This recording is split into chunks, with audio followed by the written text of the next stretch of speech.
Политичката партија Левица поднесе кривична пријава до основното јавно обвинителство во Охрид против Христијан Пендиков, генерален секретар на неофашистичкото здружение Цар Борис III. Пендиков во интервју емитувано на 14 февруари 2023 година во една од најгледаните телевизии во Република Бугарија намерно дава лажни изјави и клевети кон македонскиот народ и Република Македонија. Цитирам: "Видов дека македонците и бугарите се еден исти народ.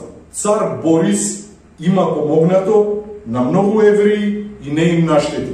Од тука, кривичната пријава ја поднесуваме согласно член 273 став 3, член 274 став 1 од Законот за кривична постапка.